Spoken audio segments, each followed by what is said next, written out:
Bună ziua, frumoși mei berbeci! Bine ați venit, dragii mei! Astăzi facem etalarea bonus. Fără termen de valabilitate, pur și simplu am avut timp și zic hai să mai facem încă o dată această etalare bonus care se referă la mesaje bonus din toate cărțile oracol pe care le-am pe aici. Bine, nu sunt toate, dar cele care le consider eu cele mai importante.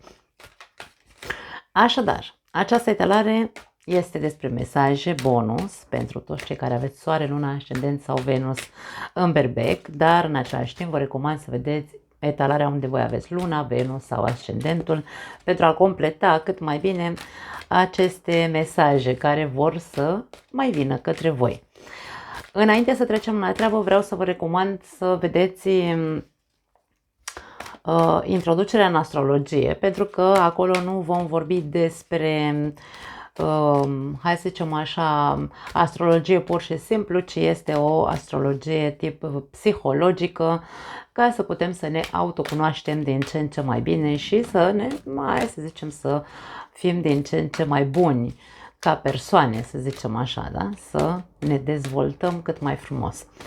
Așadar, vă recomand în listele acestui canal, în listele de videouri, veți găsi o listă care se numește Curs de astrologie,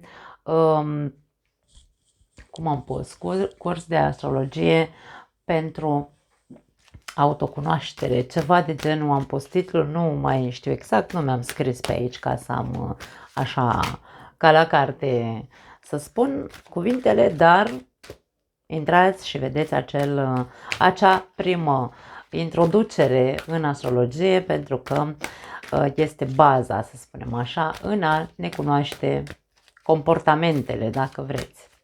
Bun, trecem la treabă, să vedem, berbeci noi frumoși, 3 mesaje din acest minunat oracol pentru voi.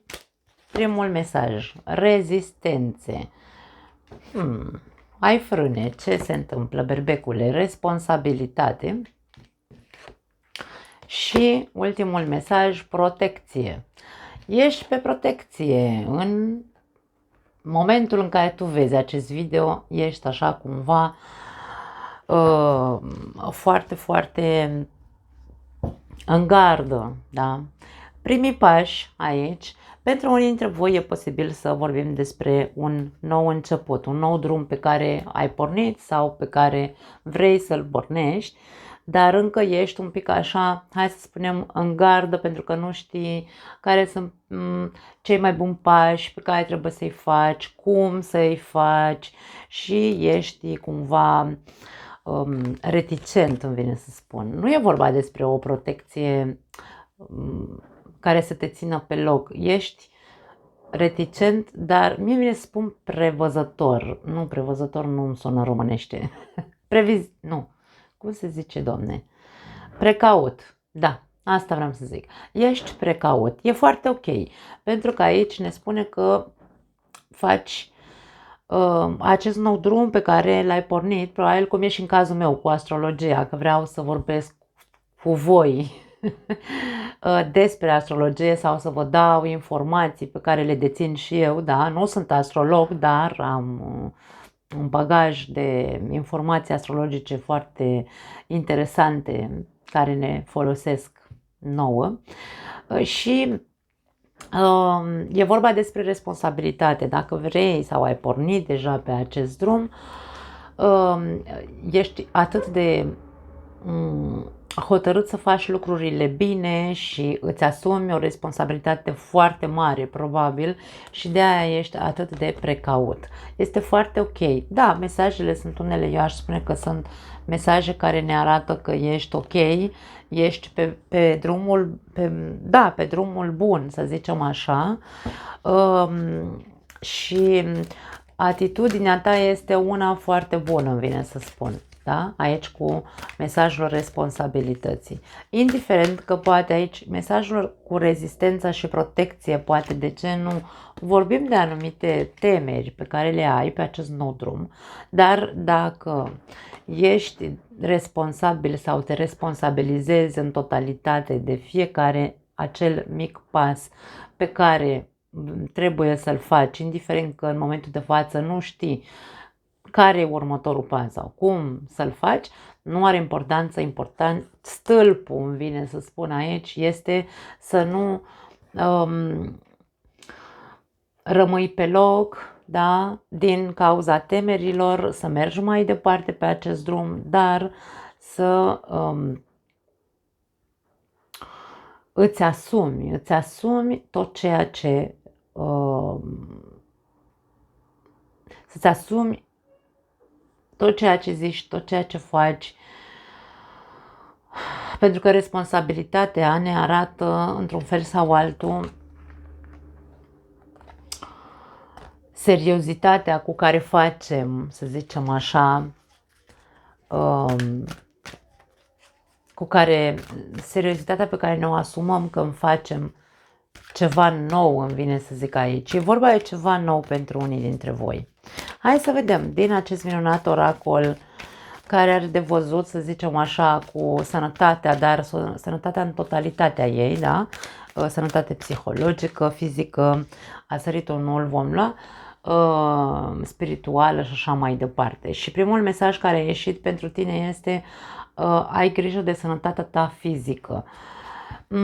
Dacă ești foarte stresat pentru că a fi atât de responsabil în acest nou drum pe care l-ai ales, și ești în gardă, da?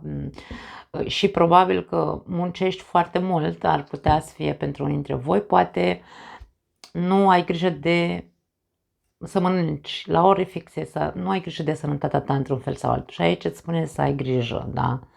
Zice așa, gândește-te cum te vezi pe tine ca fizic, ca corp, să zicem așa. Te percepi a fi slab sau puternic, da? Tinzi să pui scuze pentru a explica de ce nu ești proactiv în a te vindeca atunci când știi, când tu știi cu adevărat ce trebuie să faci și cum trebuie să faci, să ai grijă de corpul tău, da? Obiectivul tău ar trebui să fie să inițiezi o acțiune, să pornești o acțiune pozitivă în viața ta pentru a-ți îmbunătăți starea sau sănătatea fizică, da? Următorul mesaj este fi conștient de conflicte. Avem aici ca și cum ar fi cinciul de bâte. E foarte interesantă această imagine. Mi-aduce foarte mult aminte de cinciul de bâte din unul din seturile de tarot, în care cineva trage în stânga, celălalt trage în dreapta. Există un conflict pentru unii dintre voi cu cineva. Aici spune așa, spune numele acelei persoane cu care tu menții un conflict de putere aici. Poate să fie că nu te înțelegi cu cineva, nu ajungi la un numitor comun cu cineva.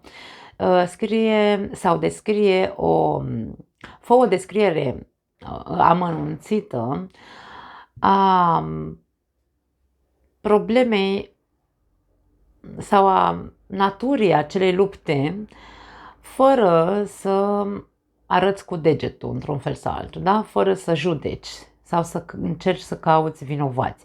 Descrie doar ceea ce e al tău, da? E ca și cum spune doar părerea ta. Nu încerca să judeci că cealaltă persoană nu cade de acord cu mine pentru că, nu știu, cauți tu acolo un motiv. Obiectivul tău este să fii conștient că dacă rămâi într-un conflict, este o alegere. Foarte interesant aici. Nu are legătură cu sănătatea fizică aici, are legătură cu sănătatea, mie vine să spun, mentală. Atunci când, domne, fiecare dintre noi o ținem pe a noastră și nu ajungem la un numitor comun, este pentru că vedem că celălalt ar trebui să dea drumul acestei sfori, dar nici noi nu vrem să dăm drumul părerii noastre. Aici e un fel de contre, da? Nu mai fi pe contră, vine să spun. Rupe toate tiparele negative sau obiceiurile mai repede. Da? Rupe obiceiurile negative pe care le ai. Aici avem o persoană care pare că aleargă într-o roată. Ia uite ce frumos arată ea așa.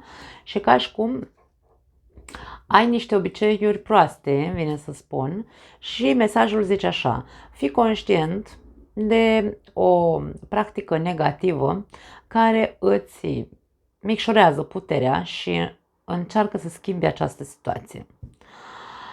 Poate fi, nu știu, a avea gânduri negative, a mânca în exces sau a ajunge întotdeauna târziu și ești așa pe fugă tot timpul, da? Obiectivul tău este să recunoști că a te schimba sau a te elibera de obiceiurile neproductive poate să fie o provocare pentru tine și poate fi inclusiv deranjant, te deranjează să schimbi aceste obiceiuri proaste, dar este esențial să o faci. Foarte frumos mesaj, nu l-am văzut până acum. La capătul cărților avem: vizualizează-ți un corp și o minte sănătoasă. Nu e vorba doar de a vizualiza, este vorba în primul rând să nu uităm să ieșim din această roată de obiceiuri proaste pe care le avem câteodată. Da. Foarte interesant. Hai să vedem ce ne spun îngerii iubirii. Să vedem un pic zona emoțională, să o numim așa, nu neapărat sentimentală, da? Hai să vedem pentru berbeci.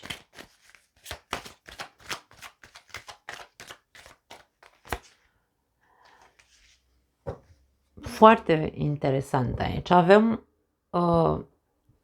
înșelătorie sau înșelare sau, măști avem aici. În această relație, unul dintre cei doi poartă masca înșelăciunii sau a minciunii. Nu știu dacă e vorba despre unii dintre voi în care aveți o relație, se întâmplă ceva în relația voastră. Ori ați avut o relație, au existat lucruri care le ascundeți, nu vreți să le spuneți și aici vezi tu înșelat, nu neapărat că vorbim despre o a treia persoană, este vorba despre faptul că porți o măscuță în care tu nu spui, de fapt, ascunzi anumite lucruri care poate ar trebui spuse. Ca și cum nu te mai păcăli. Sau nu încerca să-l păcălești pe celălalt că ești ok dacă nu ești ok. Da? Cam despre asta e vorba. În momentul de față nu pot să spun că vorbim despre o a treia persoană sau un triunghi amoros. Avem următorul mesaj care ne spune, ne transmite mesajul, da, acest card ne transmite mesajul de încredere. Această situație are nevoie de încredere sau credință. Dacă ai trecut prin evenimente din punct de vedere emoțional în care tu te-ai simțit rădat aici, da? Cu mesajul ăsta din înșelăciune, te-ai simțit rădat sau ai trădat sau te-ai păcălit, ai fost mințit, nu știu, într-un fel sau altul, e vorba de a vedea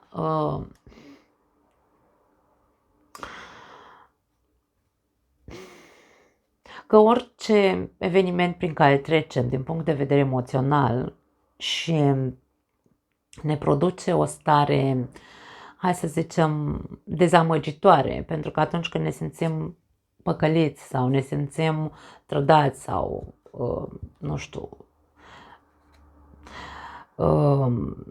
ținem în noi, da, și nu spunem, că ce spuneam mai devreme, e ca și cum, dom'le, dracu nu e chiar atât de negru. Hai să încercăm să punem un pic de voință, îmi vine să spun aici, cu acest mesaj de încredere, pentru că ne spune că această situație are nevoie de credință sau încredere.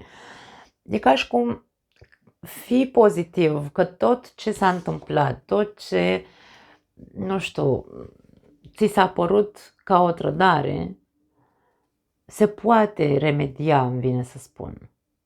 Da, indiferent că vorbim despre cei singuri sau despre cei care aveți o relație, nu are importanță. Aici e vorba de a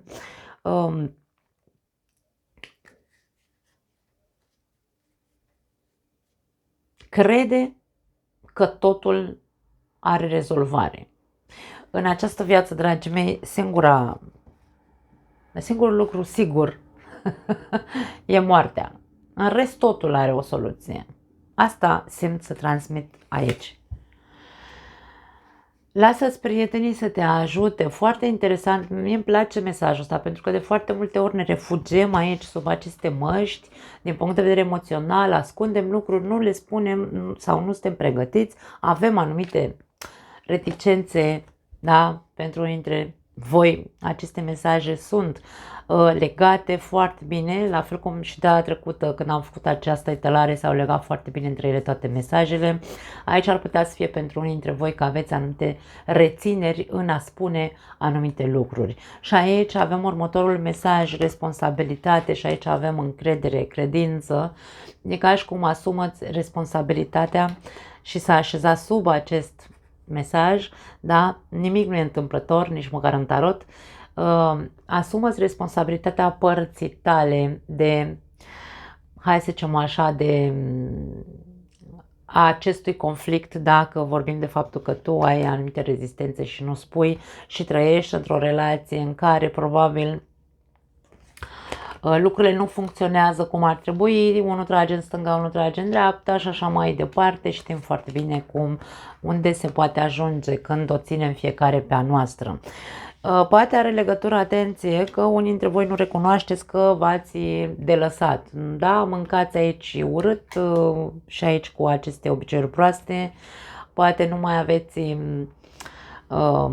nu vă mai simțiți nici voi bine în pielea voastră, dar nici nu faceți nimic pentru asta. Este vorba despre asta, da? Încearcă să nu fii pe contre, încearcă să nu fii pe protecție, pur și simplu. Dacă, de exemplu, ca să mă înțelegeți, te-ai îngrășat în ultimii ani și poate partenerul îți spune, nu știu, ai și tu grijă de tine, sau într-un fel sau altul îți zice subtil și te deranjează și vezi doar la el, e ca și cum, da, bine că tu nu-ți vezi gunoiul din ochiul tău. Aici e vorba, da, ok, ce e?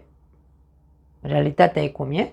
Dacă tu ai luat câteva kilograme în plus și ești așa foarte reticent și te doare când celălalt îți spune subtil anumite lucruri, în loc să fii pe protecție, încearcă să rupi acele obiceiuri proaste care te-au dus, probabil, să te neglijezi tu din punct de vedere fizic și să trăiești așa, poate te păcălești tu singur în mintea ta și zici, ia uite-l și pe ăsta toată ziua stă cu gura pe mine, bla bla bla, da?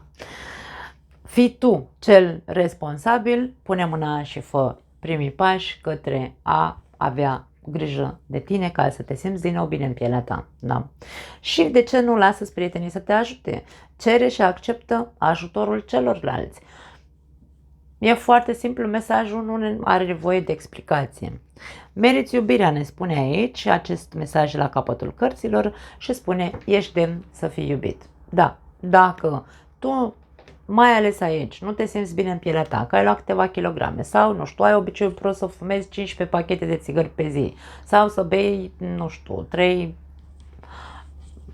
kg de 3 litri de vin, ce știu eu, habar n-am, fiecare cu problemele lui de excese, da? Obiceiuri proaste mă refer. Sau să stai doar în casă, poate nu mai ești în lume, nu știu, tu trebuie să știi cu ce rezonezi din ceea ce aceste mesaje vor să pună în evidență, da? Crede în tine că vei putea, dacă ești din această roată de obiceiuri proaste, vei putea să ajungi să devii cel care erai înainte, care știa sigur, domne, că merită să fie iubit. În momentul în care luăm câteva kilograme în plus, ne punem deja într-o... Eu zic pentru că mă cunosc pe mine, da? Și eu întotdeauna am avut maxim 50 de kilograme. După ce am născut, am început să iau în greutate, m-am delăsat, să zicem așa, sau n-am mai fost atât de atentă. Am avut perioade și eu stresante în care mâncam impulsiv și am ajuns să iau destul de multe kilograme și nu te mai simți bine cu tine, indiferent cât de berbec ești și indiferent cât de mult zici că nu, eu sunt frumos așa cum sunt, nu. Du-te în interiorul tău și hai să vezi că nu te simți bine cu tine, da? Și fă ceva. Și dacă îți spune partenerul de viață, și al meu îmi spunea subtil anumite lucruri, mă deranjau de nu mai puteam, îmi venea să le iau de gât, dar bineînțeles că trebuie să recunosc că și eu am stat așa puturoasă, să zicem, și n-am făcut nimic. Și sunt, hai să zicem așa, în proces de slăbit, dacă vrei. Așadar, dacă e vorba despre asta, pune una și fă ceva, da? Hai să vedem ce alte mesaje mai avem și din acest minunat set de cărți, care este tarot, dar are și mesaje. Hai să vedem.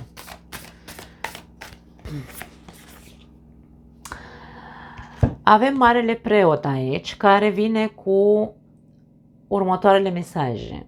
Apartenență, pentru că Marele Preot ne vorbește despre familie, ne vorbește despre, hai să zicem așa,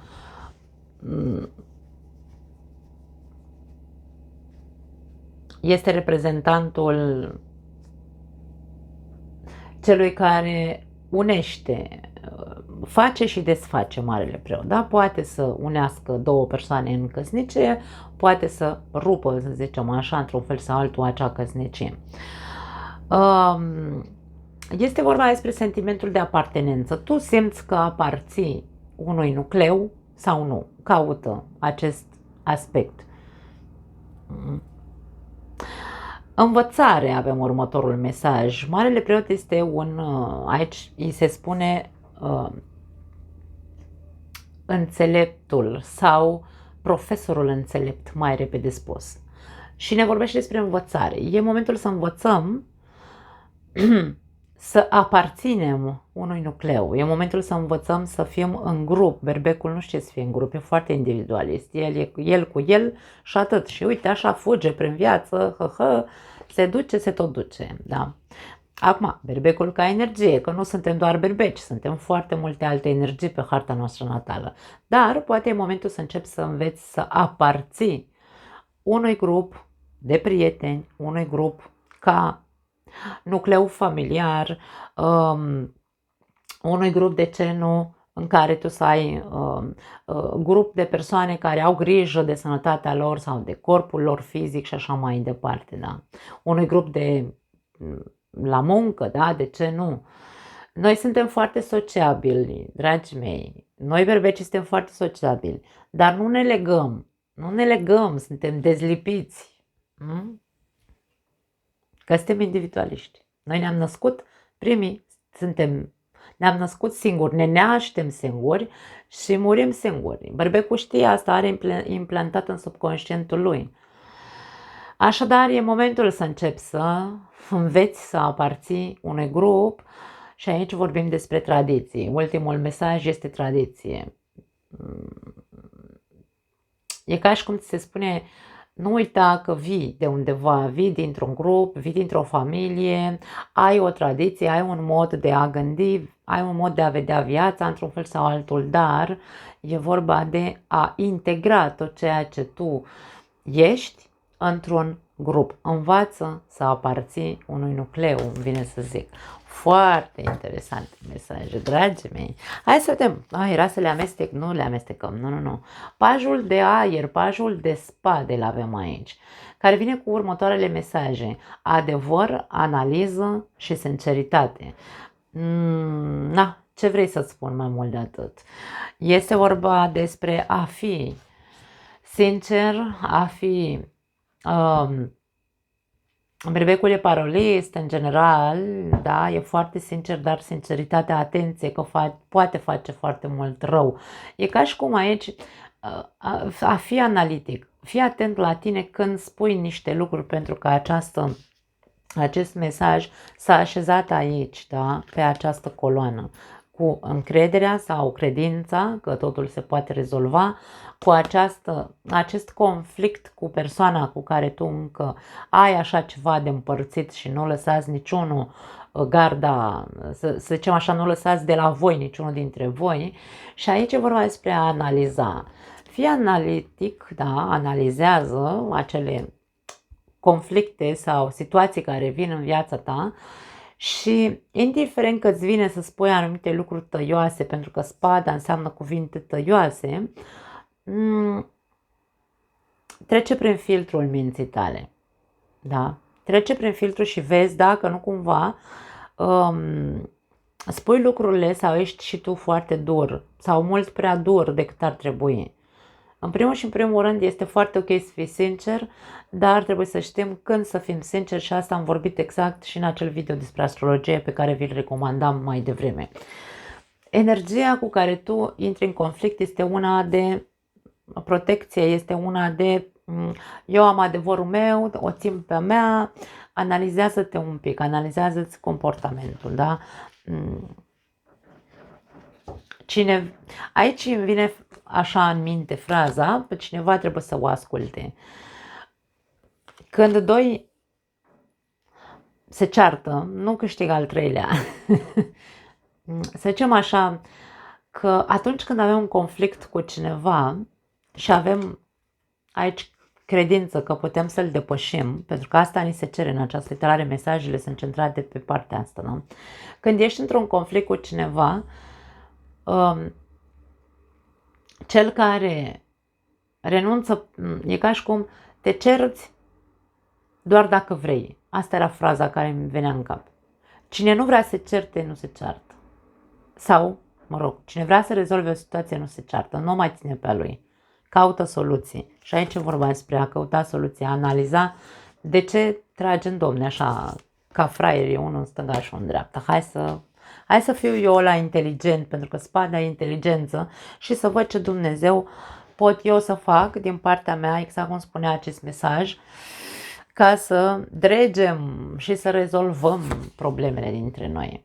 7 de apă, aici avem 7 de cupe. Foarte interesantă această imagine, pentru că avem niște cupe într-o vitrină și avem semnul lui Jupiter aici. Foarte interesant. E prima oară când îmi atrage atenția, da? Nu știu dacă se vede foarte bine. E invers imaginea oricum. Avem alegeri.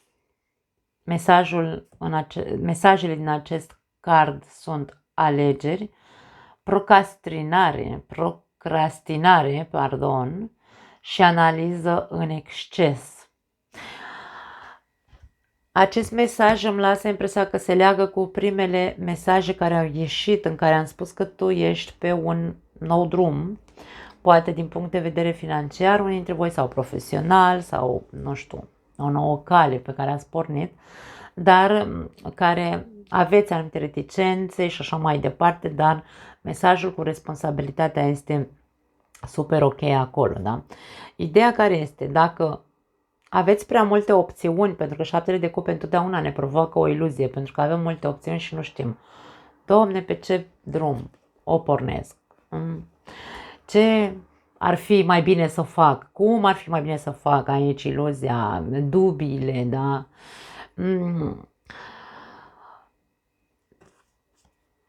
Când avem alegeri de făcut și avem foarte multe opțiuni, cel mai bine e să nu ne lăsăm duși în eroare de dubii sau de frici sau de gărzile pe care le avem cu cărțile astea de protecție și rezistență, ci să ne asumăm, ok, știu că am 7000 de gânduri în cap, 7000 de planuri, 7000 de căi, dar ce-ar fi să mă concentrez, da? Mă responsabilizez și o iau una câte una, uite așa, nu o iau de nebun să mă arunc unde o fi, da?